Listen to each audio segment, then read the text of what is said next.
Would it be fair to say that most of us in here believe in second chances? But how many of us are willing to give second chances? I'm a first-time offender convicted of second-degree murder and a gun enhancement with a total sentence of 40 years and 2 life terms. I want to convince you that first-time offenders convicted of a violent crime are not necessarily violent people and should be considered a second chance. And to show you what I mean, I want to share a story of a boy who made the worst choice at the worst time of his life. This boy and his families are refugees from the Vietnam War. They immigrate to the United States and settle in Oakland, California. His parents did not understand any English and often rely on neighbors, relatives, and friends for help. As he grows older, his parents rely on him. And attempting to live up to his parents' expectation, he graduates high school, enrolled into college, and worked. Unexpectedly, his mother suffered from a paralyzing stroke, and shortly thereafter, his high school sweetheart ends their relationship because she no longer loved him. Confused, overwhelmed, and devastated at his circumstance, he decides to move out of his parents' home to find himself. Instead, he finds Johnny, who recently paroled and was struggling to find his place in society. The two of them try to make sense of their lives while filling the void at bars, clubs, and parties. About 6 months later, as he leaves a party with Johnny and Stephen, a group of people confronts them. One of the people gets into a fight with Stephen, while the other rushes at him and Johnny. At that moment, he takes a gun from Johnny and for the very first time, fires it into the ground. With one shot, the bullet ricochets and he kills a young Vietnamese man who had gone through similar struggle like him. As you may have figured out, that boy is me. I was a lost and angry person who sought acceptance in people who were more or less in a worse place than I was. This led me to commit a violent crime, which categorized me as a violent offender. But I'm not a violent person by nature. About 10 years into my incarceration, I discovered there are incarcerated men like me who behave non-violently for 10 years or more, and even up to the day they parole. Yet, they are still being labeled as a violent offender because of their crime. While the California Department of Correction does recognize that violent offender can become less violent and eventually no longer violent, which they do when they reclassify our security level and move us to a lower level security prison like San Quentin.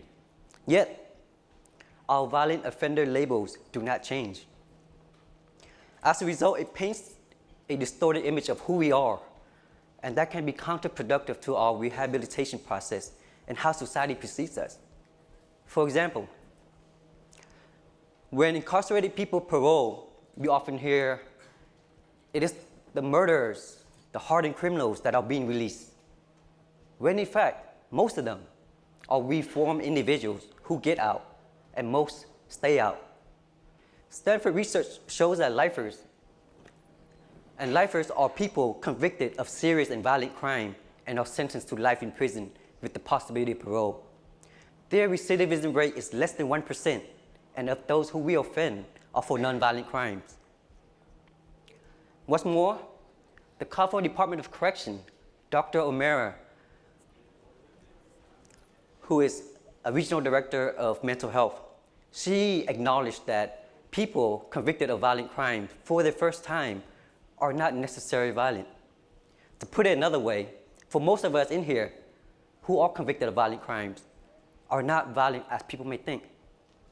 And to accurately get a picture of who is and who is not violent should not be determined only based on our crime, but who we are today as well and our overall behavior. Because our behavior is a big factor in who we are. Wouldn't you agree?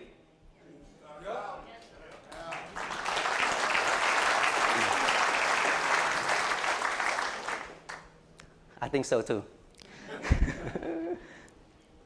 I have shared with you the person that I was. Let me share with you who I am today. Today, I work, volunteer, and participate in some of San Quentin self-help educational programs that previously mentioned. Because as much as I want to be helped, I want to be able to help other people as well. Today, I'm a person who has matured through 9 years of self-introspection. Unlike my younger self, today, I'm willing to face adversity. I'm willing to ask for help when I know I cannot do it alone. I have a desire to thrive and redeem myself. I just need that second chance. And I invite people to not only see us for our crimes, but for who we are today as well. While the stigma of our crime clouds over our life every day, I hope our desire for redemption and second chance show you that we are not monsters, but people who made horrible choices. While recent criminal justice reform efforts in California within the past few years have helped to create laws and measures that provide youth, repeated, and elderly offenders with long to life sentence a meaningful and realistic opportunity to earn parole, I believe similar laws and policy can be created for first-time offenders with long to life sentence as well.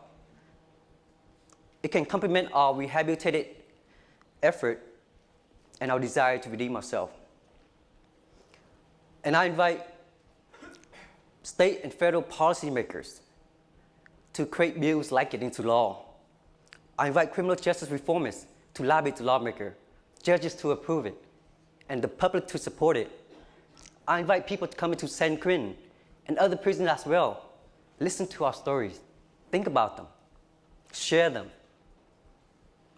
Because at the end of the day, you have the power to give us first-time offenders with long-to-life sentence hope and pave our road to a second chance and redemption.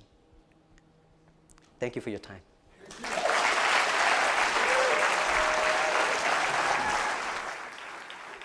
Please don't